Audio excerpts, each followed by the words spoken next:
मुखड़ा देख ले प्राणी जरा दर्पण में हो। देख ले कितना पुण्य है कितना पाप तेरे जीवन में। देख ले दर्पण में मुखड़ा देख ले प्राणी जरा दर्पण में।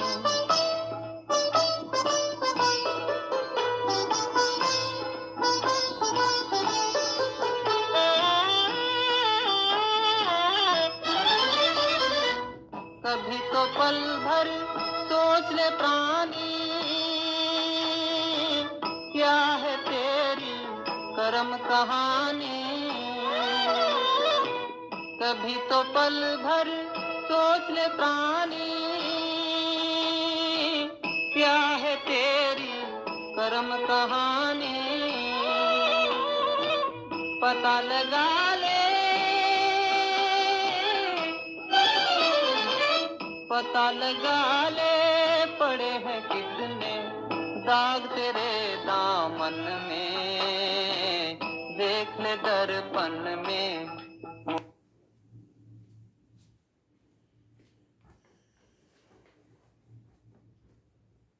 ओम शांति। बाबा गुड मॉर्निंग। आज बाबा के 6 अगस्त 2021 के महावाक्य हैं। बाबा ने सार में कहा, मीठे बच्चे रोज अपने आप से पूछो कि मैं आत्मा कितना शुद्ध बना हूँ। जितना शुद्ध बनेंगे उतना खुशी रहेगी, सेवा करने का उमंग आएगा। बाबा ने प्रश्न पूछा, हीरे जैसा श्रेष्ठ बनने का पुरुषार्थ क्या है? हीरे जैसा श्रेष्ठ बनने का पुरुषार्थ क्या है? तो बाबा ने उत्तर में कहा, देही अभिमानी बनो, शरीर में जरा भी मोह ना हो, फिक्र से फारिग हो, एक बाबा की याद में रहो। यही श्रेष्ठ पुरुषार्थ हीरे जैसा बना देगा। अगर देह अभिमान है तो समझो अवस्था कच्ची है, बाबा से दूर हो। तुम्हें इस शरीर की संभाल भी करनी है, क्योंकि इस शरीर में रहते कर्मातीत अवस्था को पाना है। गीत हम सब ने सुना, मुखड़ा देख ले प्राणी जरा दर्पण में, कितना पाप है कितना पुण्य है तेरे इस जीवन में। ओम शांति। बाप बच्चों को समझाते हैं कि जिसके योग बल से पाप कटते हैं उनको खुशी का पारा चढ़ जाता है। अपनी अवस्था को आप ही बच्चे जान सकते हैं। जब अवस्था अच्छी होती है तो सर्विस का शौक बहुत अच्छा होता है। जितना जितना शुद्ध होते जाएंगे उतना औरों को भी शुद्ध अथवा योगी बनाने का उमंग आएगा, क्योंकि तुम राजयोगी व राज ऋषि हो। हठ योग ऋषि तत्व को भगवान मानते हैं, राजयोग ऋषि भगवान को बाप मानते हैं। राजयोग ऋषि भगवान को बाप मानते। देखो दोनों का फर्क। हठ योग ऋषि तत्व को भगवान मानते हैं और राजयोग ऋषि भगवान को बाप मानते हैं। तत्व को याद करने से उन्हों के कोई पाप नहीं कटते हैं, क्योंकि पाप तो शिव बाबा को याद करने से कटेंगे ना, और वो उनको पता ही नहीं है। इसलिए कोई भी सच्चा योगी बनकर वापस नहीं जाता। बाबा कहते तत्व को याद करने से उन्हों के कोई पाप नहीं कटते। तत्व के साथ योग लगाने से कोई बल नहीं मिलता है, ताकत नहीं मिलती है। कोई भी धर्म वाले योग को जानते नहीं है, इसलिए कोई भी सच्चा योगी बनकर वापस जा नहीं सकते।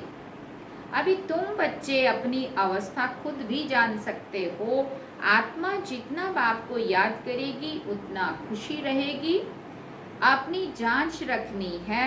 बच्चे भी 1-2 की अवस्था को, अपनी अवस्था को जान सकते हैं। देखना है हमारा कोई शरीर में भान तो नहीं है। देह अभिमान है तो समझो हम बहुत कच्चे, बाबा से बहुत दूर हैं। बाप फरमान करते हैं, बच्चे तुम्हें अब हीरे जैसा बनना है। बाप देही अभिमानी बनाते हैं। बाप को देह अभिमान होता नहीं है, देह अभिमान होता है बच्चों को। बाप की याद से तुम देही अभिमानी बनेंगे। अपनी जांच करते रहो, हम कितना समय याद करते हैं। जितना याद करेंगे उतना खुशी का पारा चढ़ेगा और अपने को लायक बनाएंगे। ऐसे भी मत समझना कि कोई बच्चे कर्मातीत अवस्था को पहुंच गए हैं।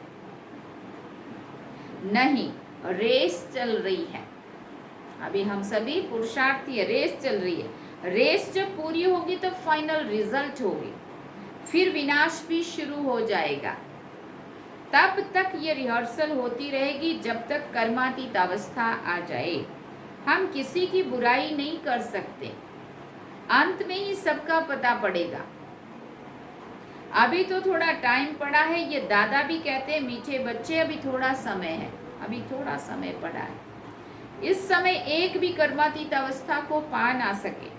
बीमारी आदि होती है, इसको भी कर्म भोग कहा जाता है। बाबा कहते भोगना का और किसी को पता नहीं पड़ता है, वो अंदर की पीड़ा होती है। अभी एक रस अवस्था किसी की भी नहीं बनी है। जितनी कोशिश करते हैं उतना विकल्प तूफान बहुत आते हैं। तो बच्चों को कितनी खुशी रहनी चाहिए। विश्व का मालिक बनना कोई कम बात है क्या? मनुष्य साहूकार है, बड़े बड़े बंगले हैं तो खुशी रहती है क्योंकि बहुत सुख है। अभी भी तुम बच्चे बाप से अथाह सुख लेते हो, जानते हो बाबा से हम राजाई लेंगे। शांति में इतनी खुशी नहीं होती है जितनी धन में खुशी होती है। सन्यासी घर बार छोड़कर जाए जंगल में रहते थे, कभी पैसा हाथ में नहीं रखते थे, सिर्फ रोटी लेते थे खाना। कोई भोजन देने आता था वो भोजन लेते थे। पहले के ऋषि मुनि जंगलों में रहते थे, कंदमूल खाते थे। कोई आ गया किसी ने दे दिया भोजन तो रोटी लेते थे। अभी तो कितना धनवान हो गए हैं, सबको पैसे की चिंता बहुत है। वास्तव में राजा को प्रजा का ओना रहता है, इसलिए लड़ाई का सामान रखते हैं। सतयुग में तो लड़ाई आदि की कोई बात ही नहीं है। अभी तुम बच्चों को खुशी होती है, हम अपनी राजाई में जाते हैं, वहाँ डर की कोई बात होती नहीं है। टैक्स आदि की भी कोई बात नहीं होती, वहाँ कोई टैक्स भी नहीं भरना पड़ता। इनकम टैक्स भरते हैं ना, जैसे यहाँ पे हाँ इतनी इनकम है तो इतना टैक्स भरो, इतना है तो इतना। वहाँ कितनी भी इनकम हो कोई टैक्स नहीं। अभी तो सभी चीज में टैक्स। ये शरीर की फिक्रात यहाँ रहती है, गाया जाता है फिक्र से फारिग किंदा स्वामी सतगुरु।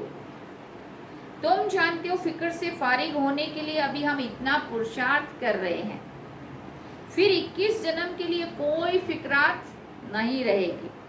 बाबा को याद करने से तुम बहुत अडोल रहेंगे। रामायण की कथा भी तुम्हारे पर है, तुम ही महावीर बनते हो।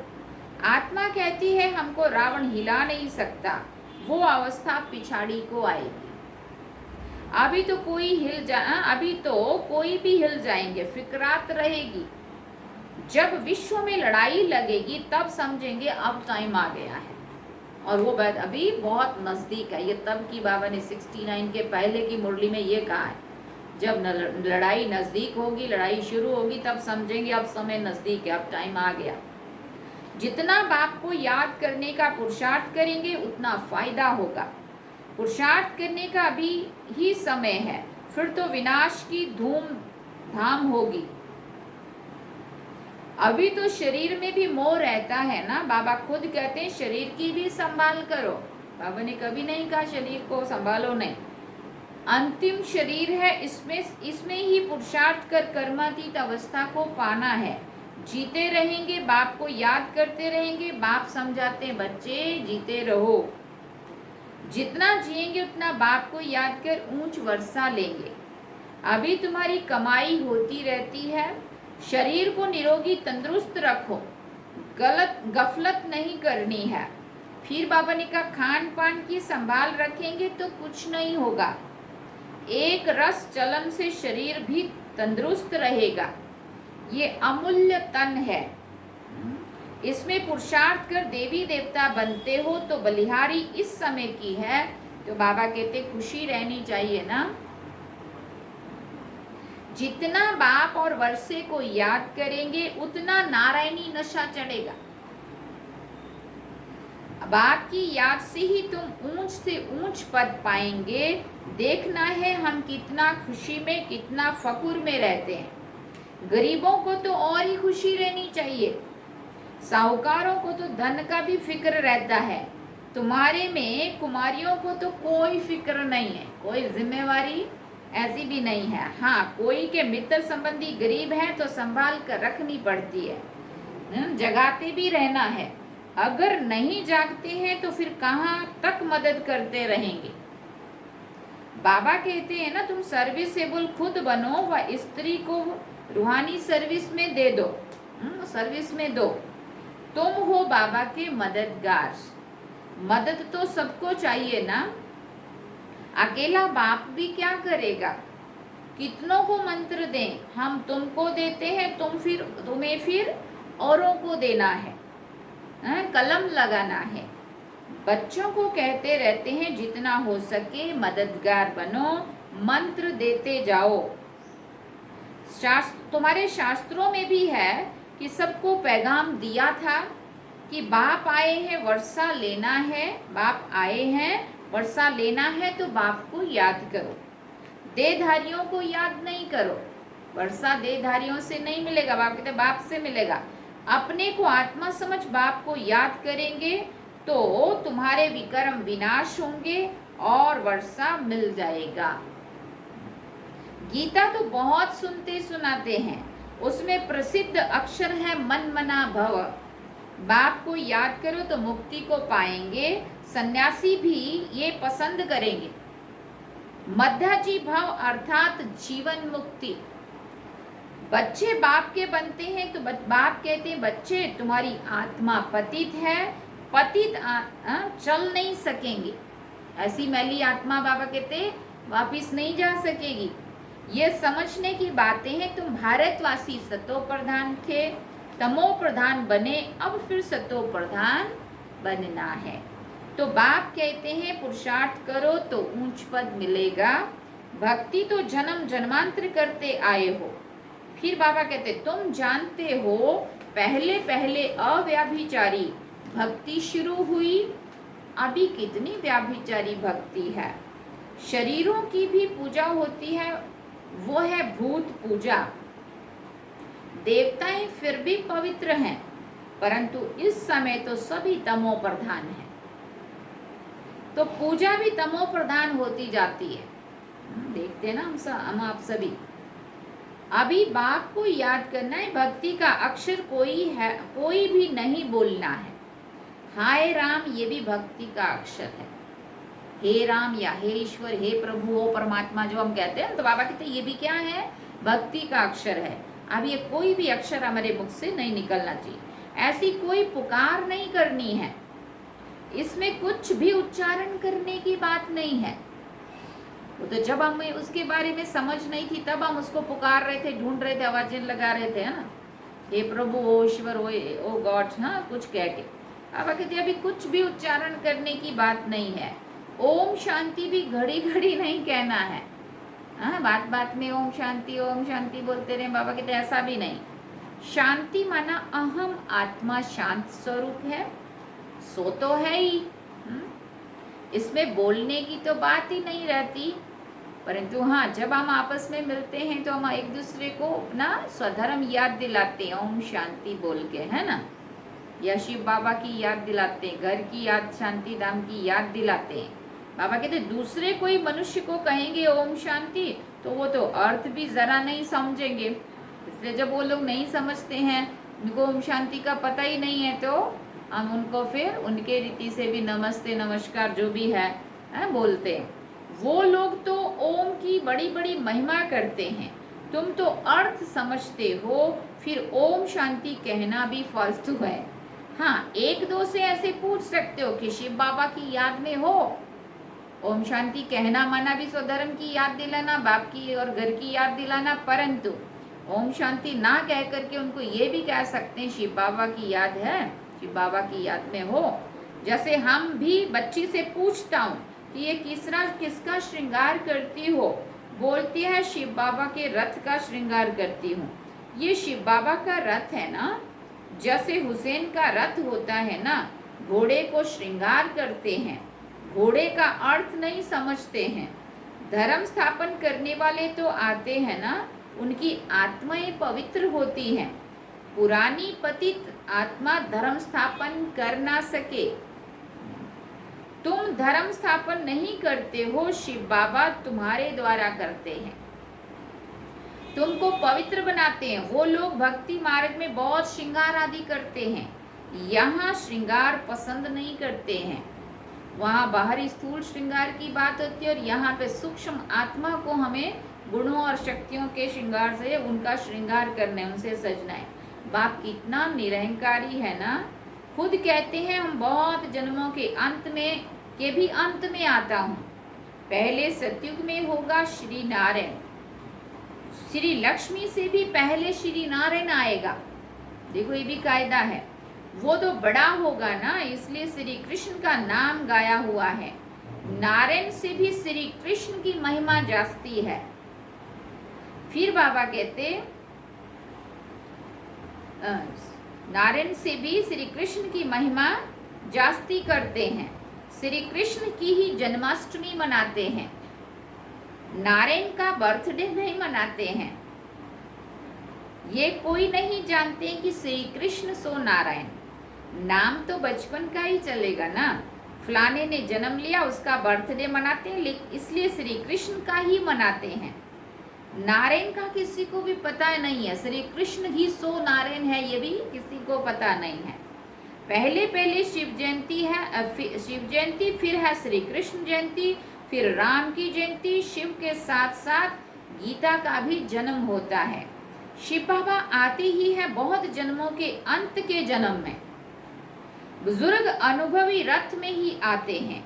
कितना अच्छा समझाया हुआ है तो भी किसी की बुद्धि में नहीं आता। बाप कहते हैं ये ज्ञान प्राय लोप हो जाता है, जब मैं आकर सुनाऊं तब तुम भी सुना सकते हो। अभी तुम बच्चे जानते हो हम भविष्य में एक्यूरेट ये देवी देवता बनेंगे। बाबा ने 2-3 प्रकार के साक्षात्कार किए थे। ये बनूंगा, ताज वाला बनूंगा, पगड़ी वाला बनूंगा। 2-4 राजाई के जन्मों का साक्षात्कार किया था। अभी तुम समझ सकते हो इन बातों को दुनिया में और कोई नहीं समझ सकते।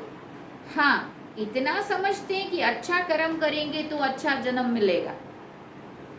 अभी तुम पुरुषार्थ ही भविष्य के लिए कर रहे हो, नर से नारायण बनने का। तुम जानते हो हम ये पद पाएंगे, ये खुशी जास्ती उनको रहेगी जो कर्मातीत अवस्था को पाने का पुरुषार्थ करते रहते होंगे। कहते हैं बाबा हम तो मम्मा बाबा को फॉलो करेंगे तभी तो तख्त पर बैठ सकेंगे ना। ये भी समझ चाहिए कितना हम सर्विस करते हैं और कितना खुशी में रहते हैं। खुद खुशी में रहेंगे तो दूसरों को भी खुशी में लाएंगे। अंदर कोई खराबी होगी तो दिल खाती रहेगी और खुशी भी गायब हो जाएगी। कोई आकर कहते हैं बाबा हमारे में क्रोध है, ये भूत है हमारे में। फिक्र की बात हुई ना, अब किसी में पता चल जाए इनमें भूत है तो फिक्र की बात हुई ना, सब लोग तो डरेंगे ना उनसे। बाबा कहते भूत को रहने नहीं देना चाहिए, अपना भी नुकसान होता है और भूत क्या करता है अपने को भी परेशान और दूसरों को भी अपने द्वारा परेशानी। इसलिए बाबा कहते भूत को रहने नहीं देना चाहिए। बाबा कहते क्रोध क्यों करें, प्यार से समझाना होता है ना। बाबा कोई पर क्रोध थोड़ी करेंगे। शिव बाबा की महिमा है ना, बहुत फालतू झूठी महिमा भी करते हैं। मैं करता क्या हूँ, मुझे कहते हैं आकर पतित से पावन बनाओ। जैसे डॉक्टर को कहते हैं हमारी बीमारी दूर करो, वो दवाई देकर इंजेक्शन लगाते हैं। सो तो उनका काम ही है, बड़ी बात थोड़ी है कोई। पढ़ते ही हैं सर्विस के लिए, जास्ती पढ़ते हैं तो जास्ती कमाई करते हैं। बाप को तो कोई कमाई नहीं करनी है, उनको तो कमाई करानी है। बाबा कहते हैं मुझे तुम अविनाशी सर्जन भी कहते हो, ये जास्ती महिमा कर दी है। पतित पावन को कोई सर्जन नहीं कहा जाता। तो बाबा कहते कुछ ज्यादा ही बड़ाई कर दी है, ज्यादा ही महिमा हो गई है। ये सिर्फ महिमा है। बाप तो सिर्फ कहते हैं मुझे याद करो तो तुम्हारे विक्रम विनाश होंगे। बस मेरा पार्ट ही है तुम्हें समझाने का कि माम एकम याद करो, जितना याद करेंगे उतना ऊंच पद पाएंगे। ये है ही राजयोग का ज्ञान। गीता जिन्होंने पढ़ी है उनको समझाना सहज होता है। तुम पूज्य राजाओं के राजा बनते हो, फिर पुजारी बनेंगे। तुमको मेहनत करनी है, तुम विश्व को पवित्र बनाते हो। कितना भारी मर्तबा है ना। तुम सब अंगुली देते हो कलयुगी पहाड़ को पलटाने, बाकी पहाड़ आदि कुछ भी है नहीं। अभी तुम जानते हो नई दुनिया आनी है, इसलिए राजयोग जरूर सीखना है। बाप ही आकर सिखलाते हैं सतो प्रधान बनना है। जो कल पहले बने होंगे उनको समझाने से जचेगा। बात तो ठीक कहते हैं, बरोबर बाप ने कहा था मन मना भव। अक्षर संस्कृत है, बाप तो हिंदी में कहते हैं मुझे याद करो। अभी तुम समझते हो हम कितने ऊंच धर्म ऊंच कर्म वाले थे, तभी तो गायन है ना 16 कला संपन्न, सर्वगुण संपन्न 16 कला संपूर्ण संपूर्ण निर्विकारी, है ना। अब फिर से ऐसा बनना है,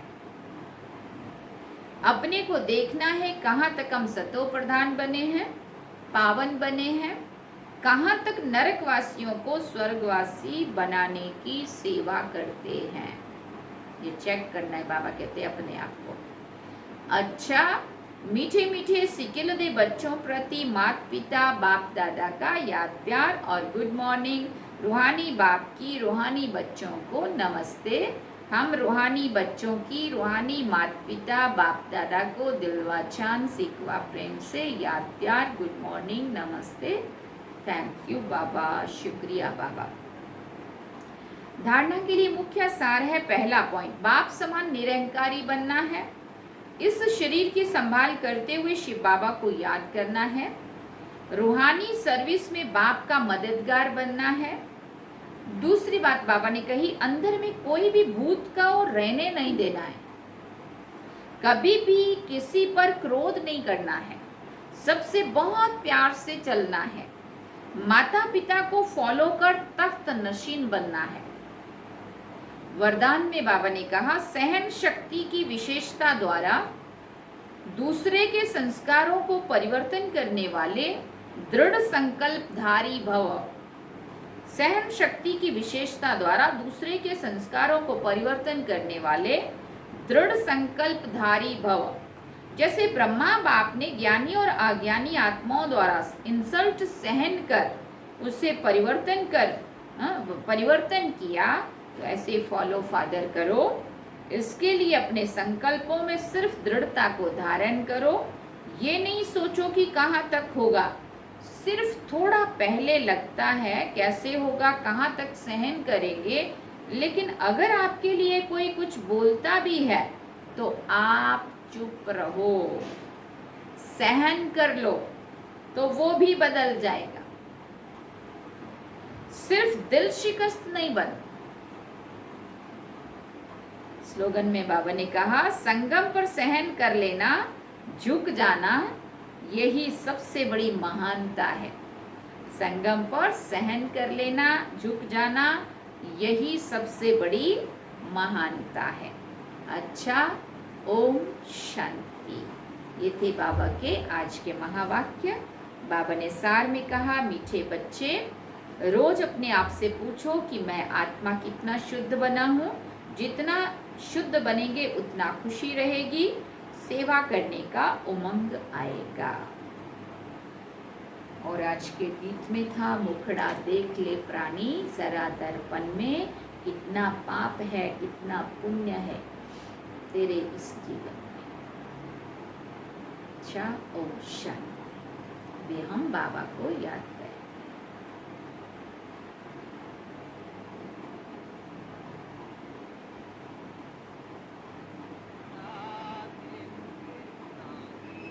जरा दर्पण में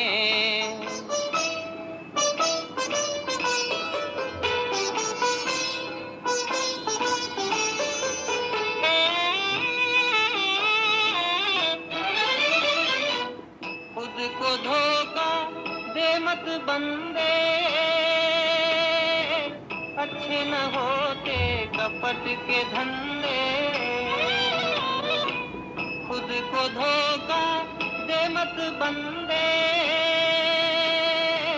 अच्छे न होते कपट के धंधे। सदा न चलता सदा न चलता किसी का नाटक दुनिया के आंगन में। देख ले दर्पण में